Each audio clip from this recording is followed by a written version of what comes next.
회사 코드는 3일전자로 로그인이 되어 있어야 되고요.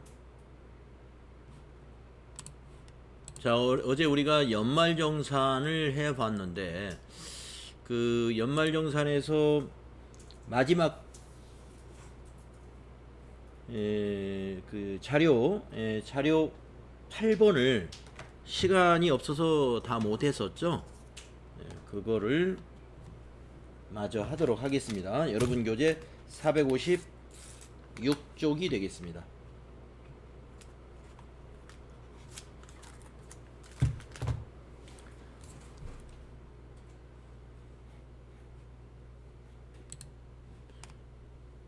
자, 456쪽에 김현철 씨의 연말정산 마지막 자료를 보고 우리가 연말정산을 하겠는데요. 자, 기부금 자료입니다. 기부금 자료이고 국세청 자료입니다. 기부금 자료이고 국세청 자료. 자, 기부자 김현철이면 본인이 되겠네요. 그죠? 선거관리위원회 하면 정치자금이죠. 정치자금 기부금이죠. 그리고 대한적십자사는 법정기부금입니다. 그래서 정치기부금하고 이 법정기부금 코드가 달라요. 그래서 이제 입력할 때 나누어서 입력을 해주면 되고요. 우리가 그 연말정산 자료 입력한 것 중에서 제일 까다로운 게 기부금 같아요. 왜냐면 화면을 하나 더 거칩니다. 그래서 기부금이 연말정산에 반영시키기 위해서는 기부금 탭에 입력을 하고서 또 하나의 과정을 거친 다음에 정산명세에 반영이 된다는 것을 꼭 기억해 두십시오. 자, 그러면 김현철 선택되셨으면 기부금에 가겠습니다. 자, 기부자의 관계를 더블 클릭하셔서 김현철 본인을 찾습니다. 연말정산 자료에 여기 기부처가 있는데요. 여기 기부처의 사업자 번호나 이런 내용이 자료에 있네요. 있으면 이거 입력합니다. 그래서 선거관리위원회 138 83 01632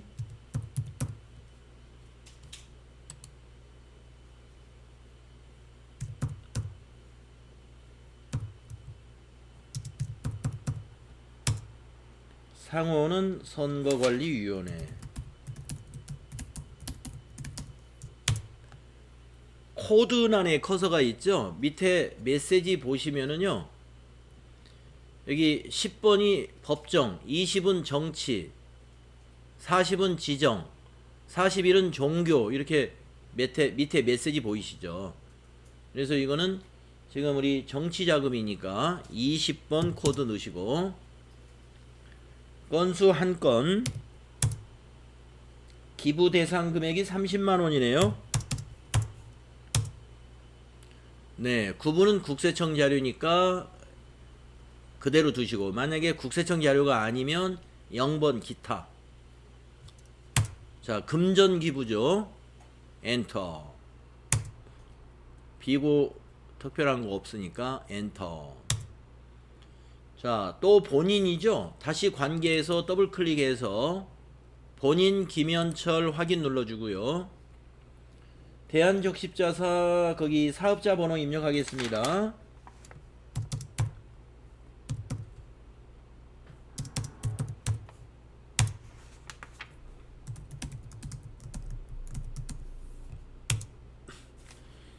자, 밑에 코드 법정은 10번,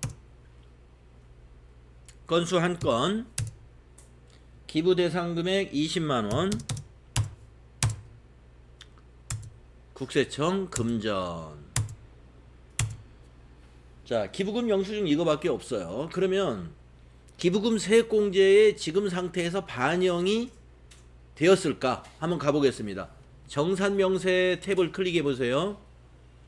세액공제 오른쪽에 있는 거죠. 특별세액공제 여기 거기에 기부금이 지금 63번에 있어요. 네, 정치 그 다음에 법정 여기 있는데 반영된 게 없단 말이에요 현재. 자, 그 얘기입니다. 그래서 우리가 기부금 탭에 다시 가겠습니다. 자, 기부금은 이것만 입력하고 맞춰버리면 안 돼요. 한 단계가 더 있는데 여기 지금 우리가 이 기부금 안에 탭이 4개가 있습니다. 4개가 있는데 해당 연도 기부 명세에다 우리가 일단 입력을 했고 그것을 조정 명세로 넘어가야 돼요.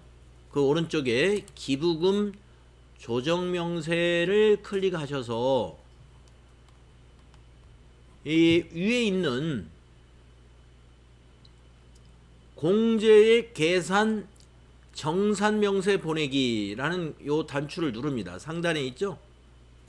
네.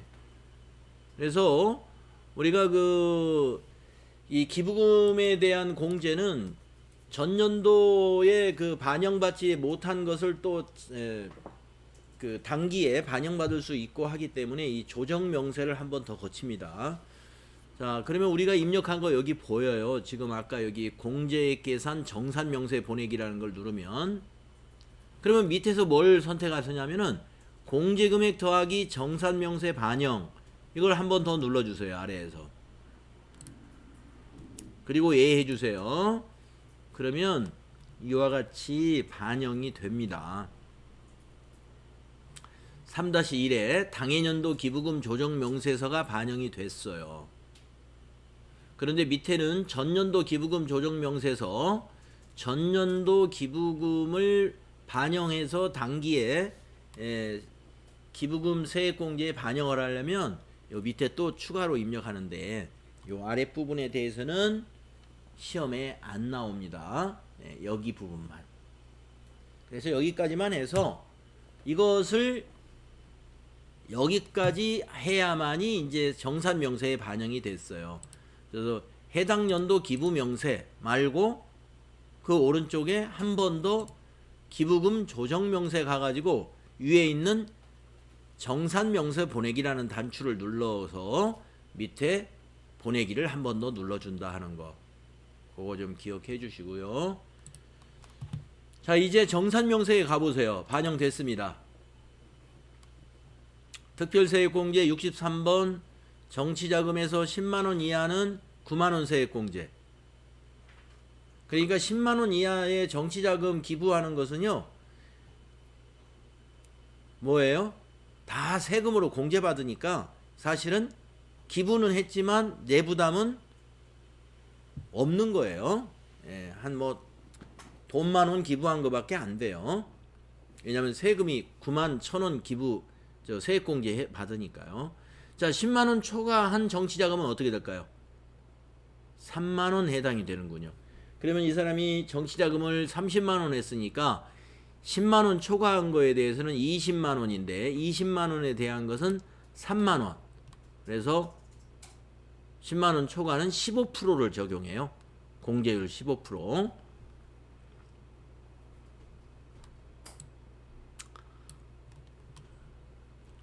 자, 그 다음에 아까 대한적십자사의 법정 기부금 20만원도 세액공제 15% 해줍니다. 그러면 20만원에 15% 3만원. 그래서 이분은 기부 50만원 해가지고 세금을 얼마 공제받아요? 15만원 받는 거죠, 세금으로. 그러니까 결국에 기부는 50만원 했는데 자기 부담은 35만원 기부한 결과가 되겠네요. 35만원 부담으로 50만원의 기부를 했다. 자, 이렇게 해서 김현철 씨의 연말정산을 다 마쳤어요. 자, 결정세액이 발생을 했군요. 85만 3천원. 그런데 우리는 이 기납부세액이 이분이 300만 원이에요. 그래서 209만 원 정도를 환급받게 되는 것입니다.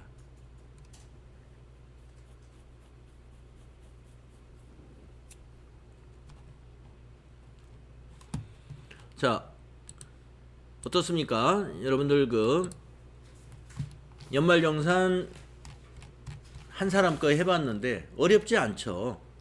네, 어렵지 않습니다.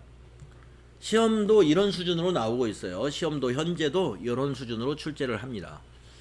자, 또 연말정산 문제 노현주 씨 거 한번 해봅시다. 노현주 씨. 자, 노현주 씨의 첫 번째 자료가 뭔가요? 연금저축이네요. 자, 여러분 연금저축은 말이죠. 연금저축하고 자, 요거 하나 정리해요. 또.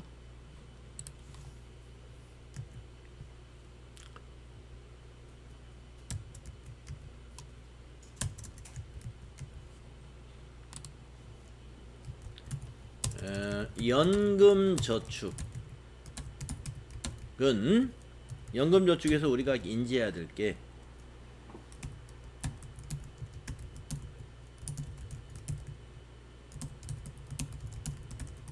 이거 잊어서는 안 돼요. 연금저축의 자료에 본인 거 말고 부양가족 거는 입력하는 게 아닙니다. 네. 그러니까 지금 우리가 노현주 씨 연말정산을 해야 되는데 연금저축에 가입자가 박정수로 돼 있어요. 그러면 박정수 씨가 노현주 씨의 남편인지는 모르겠는데, 네, 아주 배우자 같습니다. 이름이. 네. 입력을 하면 안 돼요. 연금하고 주택 관련 세액공제가 그렇습니다. 연금과 주택 관련 세액공제 반드시 소득자 본인이 이어야 돼요. 소득자 본인. 자, 그러면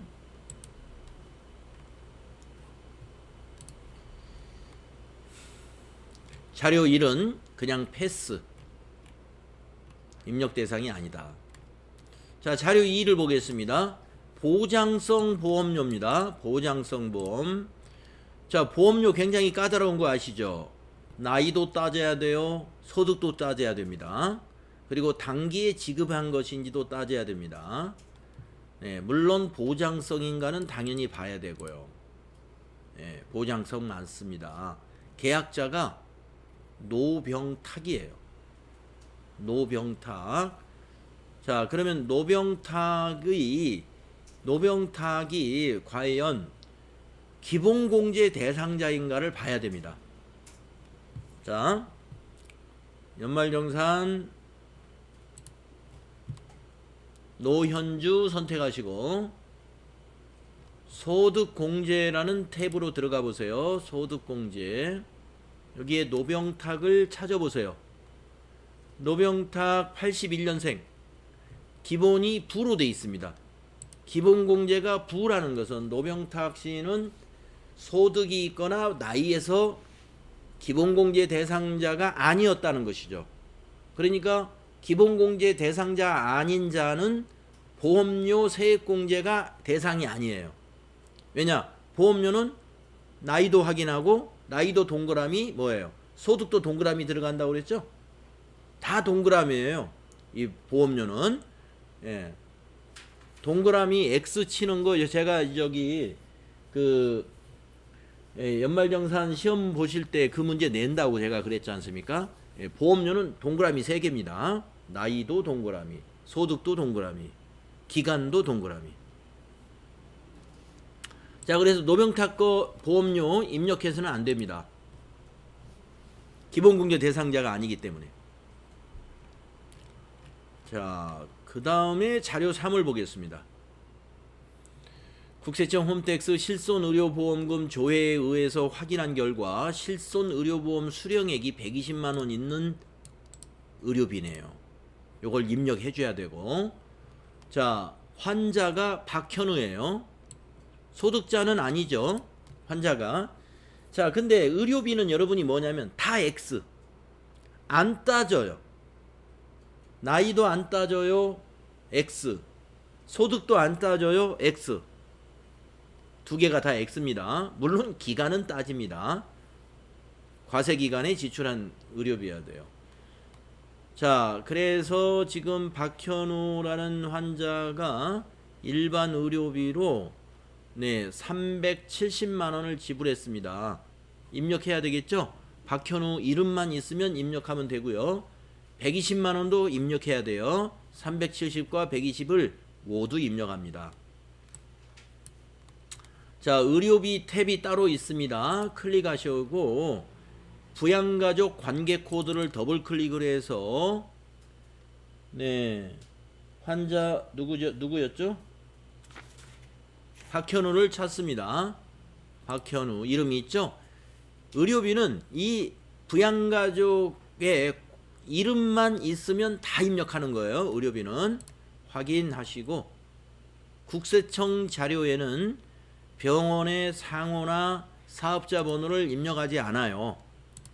그리고 의료증빙 코드에서 1번 국세청 해주면 돼요. 건수는 한 건으로 해주시고요. 370만원 입력합니다. 그리고 실손의료보험료 셀로 넘어갔죠.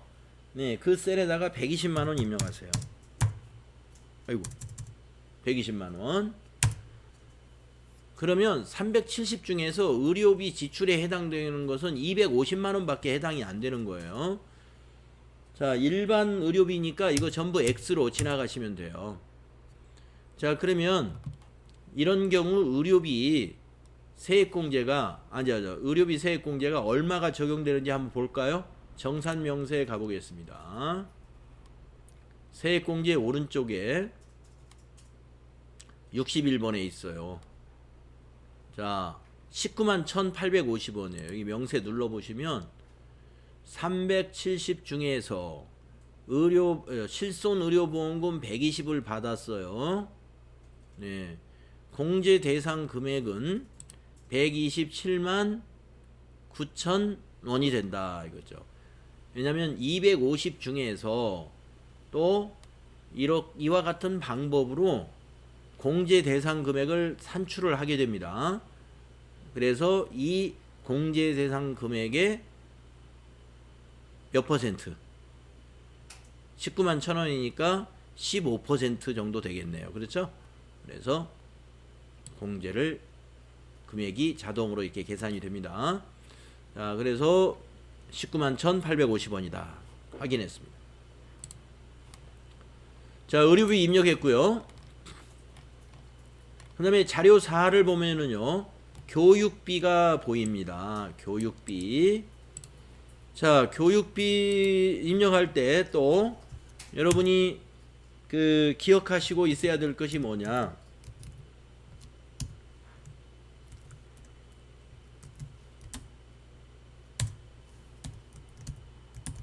교육비는 입력하실 때 우선 대학원 소득자 본인 것만 입력해라 하는 거하고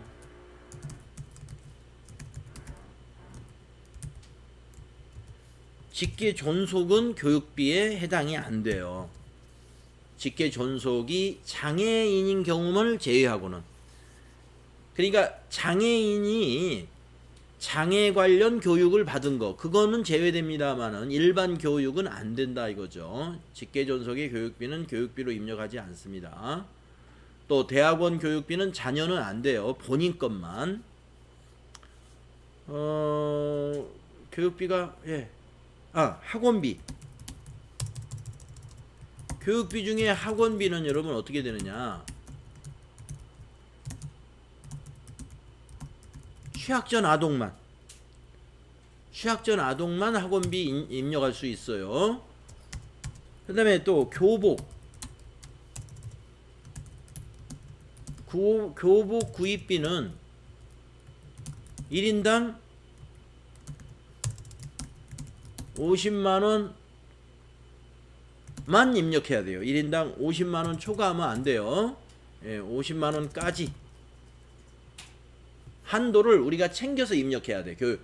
그래서 우리가 한도를 챙겨서 입력해야 되는 게 교복하고 안경이 거기에 해당이 되죠. 자, 그러면 가보겠습니다. 이제 자료를 보면은 학원비예요. 영어 학원. 그러면 이 학생이 누구냐면은 박영인입니다. 박영인. 그럼 박영인의 학원비가 지금 80만 원인데 우선 박영인이가 취약전 아동인지 한번 보겠습니다. 영어 학원이라고 그래서 어디 볼까요?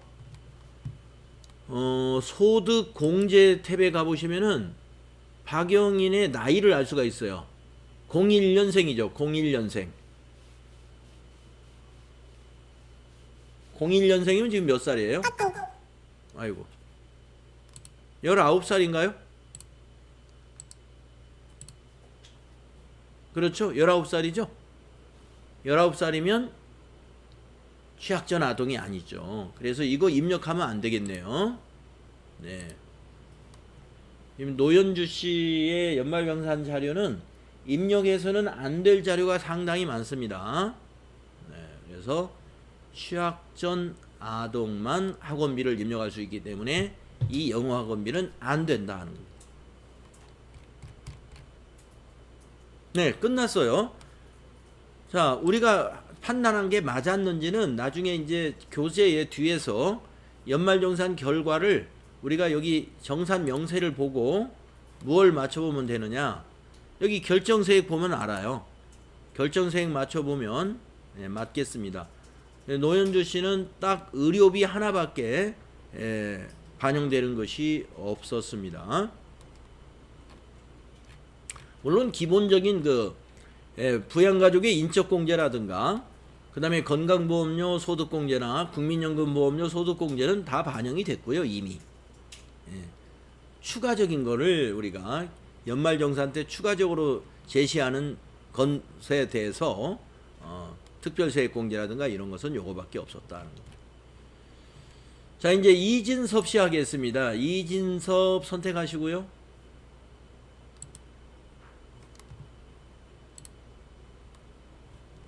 자료 1번.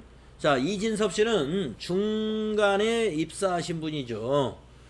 그래서 지금 보니까 레드박스에서 5월 말일까지 근무했습니다. 이 내용을 입력해 줘야 돼요. 종전 근무지하고 현 근무지를 합산해서 연말정산을 해야 되기 때문에. 자, 그래서 종전 근무지 자료를 어디다 입력하느냐. 소득 명세라고 하는 탭이 있어요. 소득 명세를 선택해 보세요. 여러분 시험에서는 말이죠. 만약에 이 종전 근무지 자료가 나왔다, 전 근무지 자료가 나왔다 그러면 소득 명세 탭에 입력해라 이렇게 딱 찍어 줍니다. 예. 어디에 입력해야 될 거를 여러분이 지금 너무 걱정하고 있을 수가 있는데 걱정 안 해도 돼요. 시험에서는 전 근무지는 소득 명세 탭에 입력하시오 이렇게 다 알려줍니다. 자, 그런데 거기까지만 알려주지 그 다음에는 안 알려줘요. 그러면 여기서 뭘 어떻게 해야 되느냐. 상단에 보시면 여기 있잖아요. 이거 눌러야 돼요.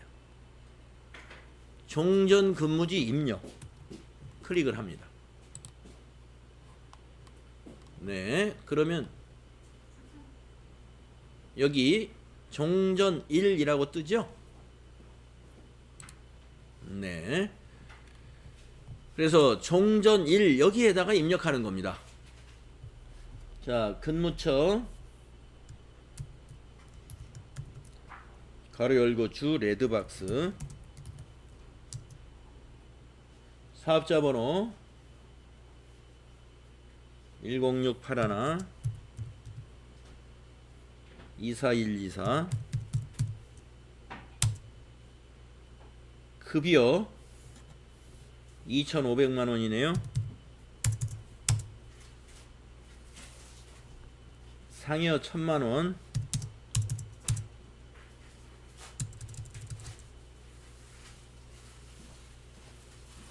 쭉 없고 그 전근무지 자료 맨 밑에 날짜 있는 쪽으로 쭉 내려와 보시면 건강보험료, 장기요양보험료, 4대 보험료가 거기 다 나와 있습니다. 그거 입력합니다.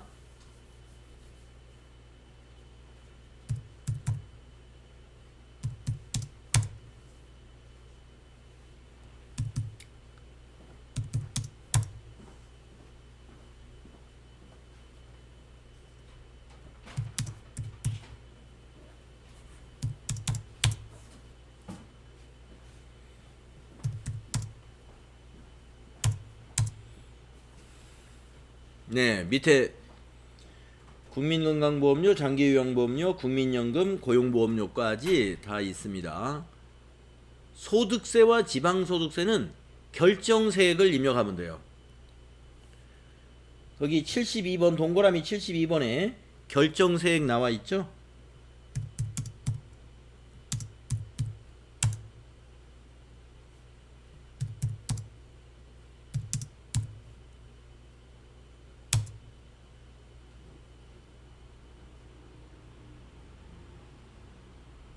자, 그 다음에 근무기간은 시작일과 종료일로 나누어서 입력합니다.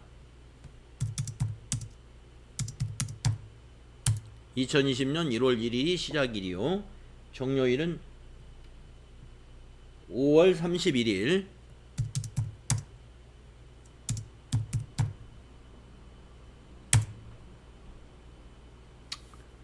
그렇습니다. 감면기간 없죠. 네.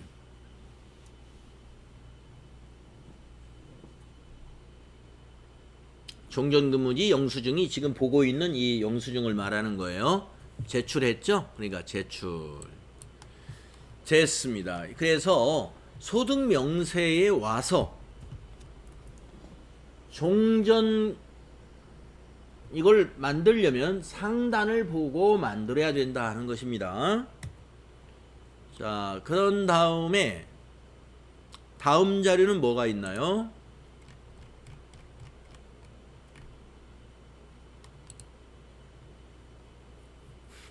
자료 2번 장기주택 저당 차입금 이자 상환액. 자, 주택 관련된 거 본인 것만. 그래서 계약자가 본인 확인되죠? 이진서 본인입니다. 자, 이 장기주택 저당 차입금 이자 상환액은요, 이걸 어느 셀에 입력해야 되는지를 잘 찾아야 돼요. 우선 2012년에 20년짜리에 가입을 한 겁니다. 그러면 이건 소득공제 사항인데요, 정산 명세 탭에 입력해요. 주택과 관련된 건 다 정산 명세에 입력합니다.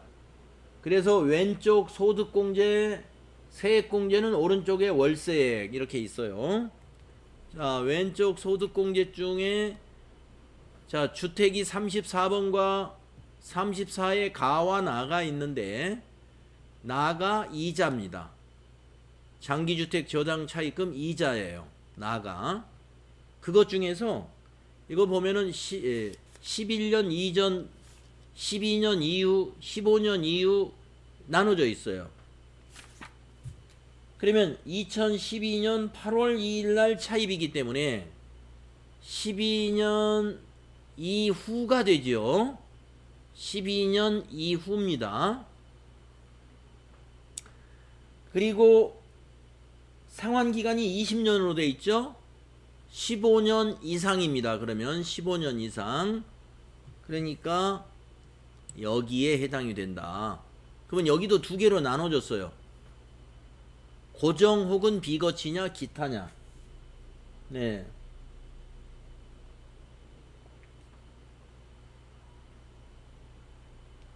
비거치식 상환차입금이라고 되어 있네요. 비거치식 고정금리 차입금은 0원이고 이건 고정 혹은 비거치니까 고정이거나 비거치 여기에 입력하면 돼요. 자, 그러면 찾았어요. 여기 화살표를 누르시고 2012년 이후 15년 이상 상환 고정 혹은 비거치 여기다 입력하는 거예요. 연간 소득공제 대상 금액 120만원 입력하면 됩니다. 네.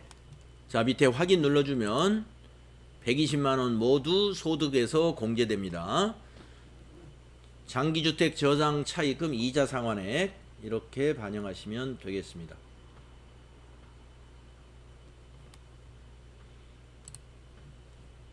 선생님, 네네. 거기 입력이 왜 안 되죠? 어디에서요? 여기 12년 이후.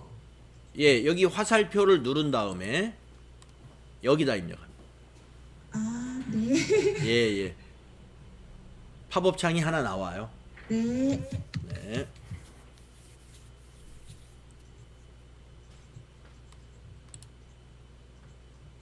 반영됐죠? 네. 자, 그래서 주택은 계약자가 본인으로 돼 있어야 됩니다. 다음에 자료 3번. 퇴직연금. 당연히 이것도 본인 것만 됩니다. 연금, 주택 전부 본인 것만 됩니다. 그러면 가입자가 본인이어야죠. 네, 이진섭 본인 맞습니다. 신한은행에 20만원 납입을 했군요. 그러면 어디다 입력하느냐? 퇴직연금도 정산명세에 바로 입력합니다. 그래서 오른쪽에 보시면은 연금저축이라고 여기 있어요. 59번에 여기 연금계좌 안에 59번 연금저축 거기를 클릭해 보세요. 연금저축 옆에 화살표를 클릭해 보면 퇴직연금이냐 연금저축이냐 나오죠. 이 사람은 연금저축이죠? 아니 이 사람은 퇴직연금이죠? 네, 1번 퇴직연금 납입액이니까 퇴직연금. 자, 금융회사는요 더블 클릭해 가지고 코드에서 그 신한은행을 찾으시면 돼.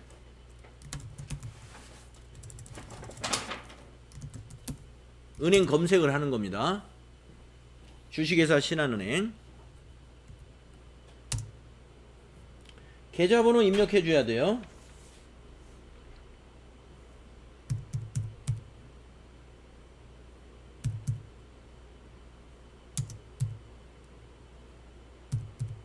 뭐 1, 2, 3, 4 이렇게 돼 있는 거죠. 불입금액 20만원 엔터. 네, 퇴직연금 선택해서 입력을 했습니다. 연금저축이면 3번, 퇴직연금은 1번 이렇게 골라서 하시면 돼요. 자, 밑에 확인. 그러면은 3만원의 세액공제가 계산이 되네요.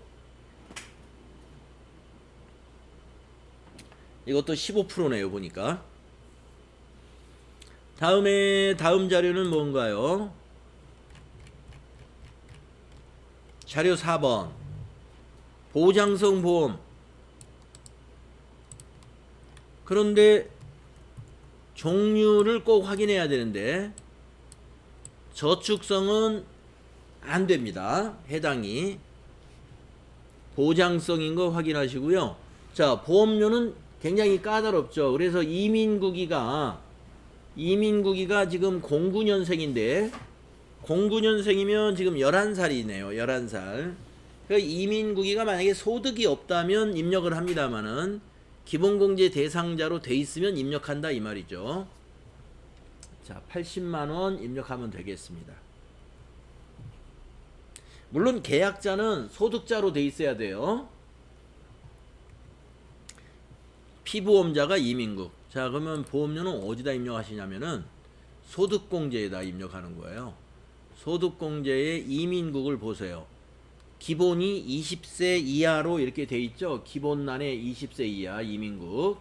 그러니까 입력할 수 있는 겁니다. 자, 국세청 자료니까 여기가 되겠네요. 보장성 국세청 자료. 이 자리에다 입력하시면 돼요. 80만원.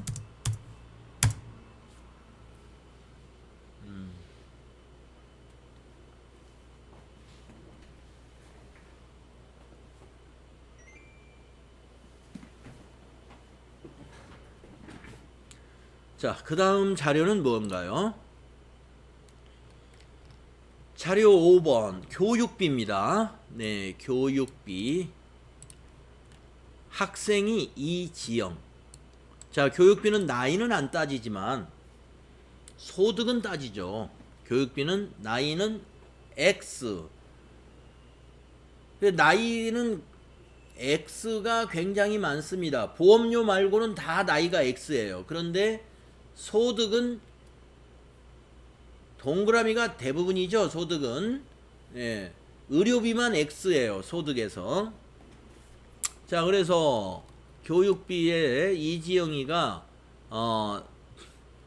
기본공제 대상자 소득이 없는 자인지 확인해서 교육비 입력하면 되겠습니다. 자, 76만 원인가요? 예. 현장 학습비. 현장 학습비는 우리가 교육비 입력할 때 공제가 될까요? 안 될까요?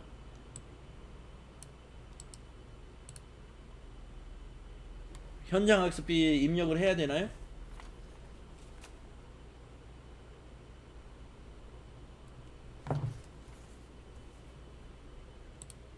여러분, 그 448페이지 우리가 그냥 막 패스해서 넘어온 부분이 있는데 우리가 이론할 때도 그 부분이 있었기 때문에 그냥 넘어왔었는데요. 자, 448페이지 잠깐 보시면은 교육비 쪽에 참고사항 쪽 0 유치원 초중고생은 1인당 300만원, 대학생은 1인당 900만원 한도고 부양가족의 소득금액 제한은 있으나 나이 제한은 없고요. 직계 존속의 교육비는 공제 불가능하고 대학원 교육비는 본인만 공제 가능하고 취학 전 아동의 학원비는 공제 가능하나 초중고 학생의 학원비는 불가능하고 학교 급식비, 방과 후 수업료나 교복 구입비, 교과서 구입비는 공제 가능한데 그리고 학교 버스 이용료, 기숙사비는 공제 불가능. 예, 그리고 외국 대학 부설, 어학원 연수과정의 수업료는 공제 불가능. 예, 공제 불가능으로 딱 지정된 것이 있습니다. 자, 그런데 급식비, 방과 후 수업료, 교복비, 그 다음에 교과서 구입비는 공제 가능한데 체험학습비 거기 안 나왔네요. 네, 137페이지에 우리가 이론 정리할 때에 교육비 세액공제의 초등, 중고생 그 부분을 한번 볼게요. 공제 대상 금액에. 자, 초등학생, 중고생의 교육비, 학교급식비, 교과서 대금, 방과 후 학교 수강료, 도서구입비도 포함되고 재료비는 제외된다. 재료비는 제외되는데 책값은 해줘요. 그 다음에 국외교육비, 교복구입비, 중고등학교 학생 1명당 연 50만원 이내.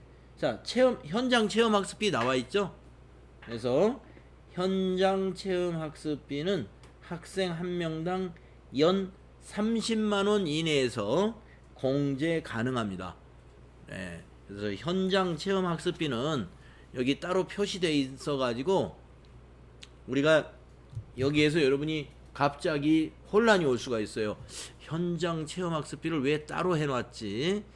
예, 이게 한도가 있기 때문에 한도가 연 30만원 이내, 연 30만원 이내이기 때문에 그런 것입니다. 자, 그래서 10만원이니까 이 이지영의 교육비 소득이 없는 학생이면 다 86만원으로 입력을 해주면 되는데요. 현장 학습비하고 일반 교육비 나누어서 입력이 가능할 거예요. 자, 한번 가볼까요? 자, 소득공제에 거기서 이지영 학생을 보겠습니다. 자, 이지영이 20세 이하로 기본이 돼 있으니까 소득이 없는 학생이죠. 자, 교육비는 오른쪽으로 스크롤을 좀 하시면 의료비 옆에 여기에 있어요. 네, 그래서 국세청 자료니까 우선 교육비에 이지영을 여기 클릭을 하시고 이 학생이 지금 고등학생이죠. 그러니까 초중고를 2번을 선택하시고 다시 국세청주를 더블 클릭하면 이와 같이 팝업창, 조그만한 팝업창이 나옵니다. 여기 더블 클릭하시면 그래서 초중고 교육비에다가 76만 원 입력하고, 교복은 없었죠? 내려와서 체험학습비에다가 현장학습비가 체험학습비입니다. 10만 원 입력하고, 그리고 확인해 주시면 돼요. 네, 체험학습비 입력하는 난이 있으니까 여러분 뭐 헷갈릴 건 없겠네요. 여기 더블 클릭하면 여기 체험학습비 항목이 있으니까, 체험학습비가 현장학습비예요. 다음에 또 넘어갔더니 교육비가 또 있네요. 이지영 학생인가요? 네, 같은 학생입니다. 그러면 60만 원인데 50만 원만 입력해야 된다 이 말이죠. 아까 저 체험학습비도 만약에 40만 원이면 30만 원만 입력해야 됩니다.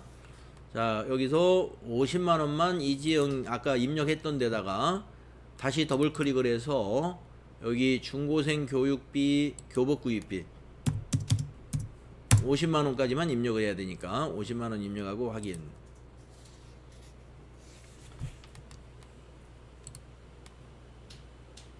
자, 그리고 이제 자료 7번 자료가 많네요. 기부금이 있네요. 기부자가 이진섭 본인이네요. 기부단체 하늘교회. 자, 그러면 기부금 입력해 볼까요? 기부금 탭 따로 있었죠? 클릭하시고 관계를 더블 클릭해서 이진섭 본인 확인. 자, 기부처의 사업자 번호, 하늘교회의 사업자 번호를 입력하는 겁니다. 106-82-99369 상호 하늘교회. 자, 코드는 밑에 메시지 보세요. 종교가 41번이죠. 그래서 41. 건수 1건. 기부대상 금액은 거기 영수증에 공제대상 기부금액이라고 나와 있는 것입니다. 50만원. 장려금 신청 그냥 지나가시고, 구분의 국세청이 아니죠. 이 영수증은 교회에서 발급한 영수증입니다. 그래서 국세청을 그대로 두지 마시고 0번 기타, 그리고 금전 기부이기 때문에 1번 금전 그대로 두면 돼요.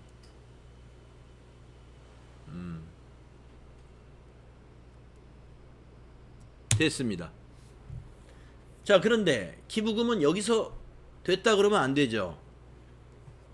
여기 기부 명세에다 입력을 하고 나서, 해당 연도 기부 명세에 입력을 하고 나서 오른쪽에 있는 기부금 조정 명세를 한번 가야 된다고 그랬습니다.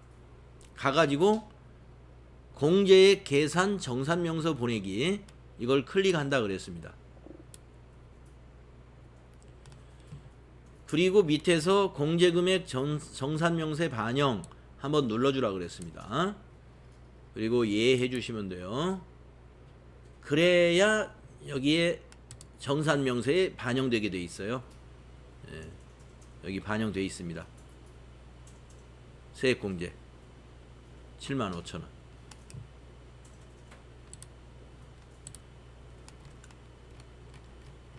네, 여기까지네요. 자, 이렇게 해서 우리가 세 사람의 연말정산 자료들을 모두 입력을 했습니다. 우리가 입력한 것이 정확히 입력했는지 우리 교재에 있는 결과하고 맞춰보도록 한번 하죠. 김현철의 그 명세를 보고 결과만 확인해 보는 걸로 하겠습니다.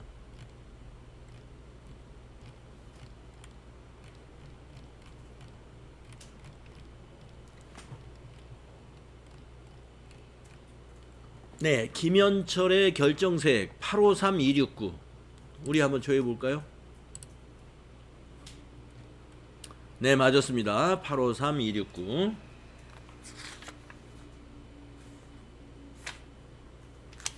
다음에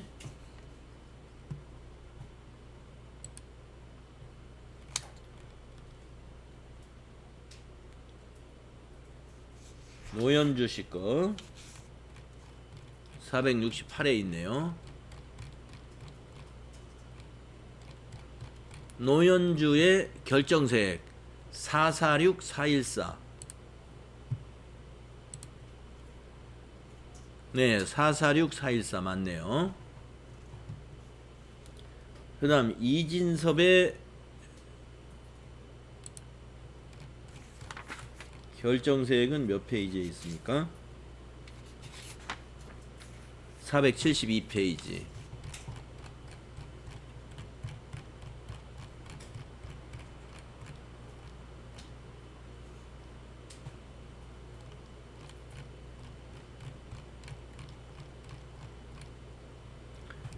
(92만2,146원) 네, 92만2,146원. 네, 똑같이 한 것 같습니다. 그쵸?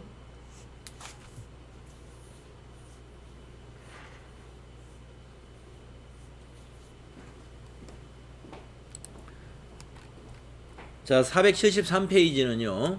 연말정산이 끝났으니까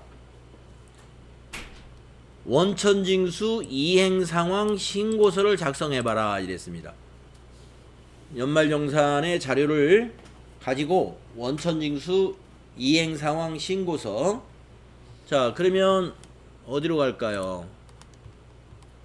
연말정산 받으셔도 되고요. 인사급여에 원천징수 이행상황 신고서 여기에 있어요. 클릭하시고요. 자, 귀속기간이 2020년도가 아니죠. 연말정산은 2월달, 그 다음에 2월달에 급여를 지급하면서 정산하기 때문에 이 귀속기간은 이 급여의 귀속기간이니까 2021년 2월부터 2021년으로 고치세요. 2월. 뒤에 지급기간도 2021년 2월부터 2021년 2월로 이렇게 고쳐주세요. 신고는 정기신고에서 엔터. 네, 여기 반영된 것을 볼 수가 있습니다. 근로소득의 연말정산 합계에 인원은 3명, 총 지급액 1억 5,830만원, 소득세 마이너스 이렇게 된다. 그래서 이 환급액은 다음 달로 2월 시킬 거다. 차월 2월 환급액.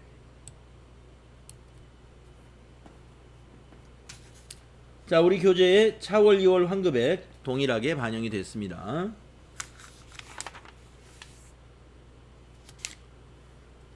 자, 이렇게 해서 우리가 드디어 드디어 이제 연말정산까지 해봤습니다. 그래서 근로소득 근로소득 관련된 거 중요한 3가지 작업이 뭐였냐면은 사원과 부양가족 등록하는 거, 그 다음에 급여자료 입력하는 거, 그리고 연말정산 하는 거. 이렇게 3단계로 우리가 연습을 했는데요. 시험에 이 3가지가 모두 나옵니다. 사원 등록, 그 다음에 급여자료 입력, 그리고 연말정산. 이게 모두 출제가 되고 있어요. 자, 수고하셨고요. 이번 시간에 좀 쉬었다가 다음 시간에는 이제 기출문제 풀이로 넘어가도록 하겠습니다. 지금이 4시군요. 자, 15분까지 쉬겠습니다. 네, 4시 15분에 들어오세요. 네. 네.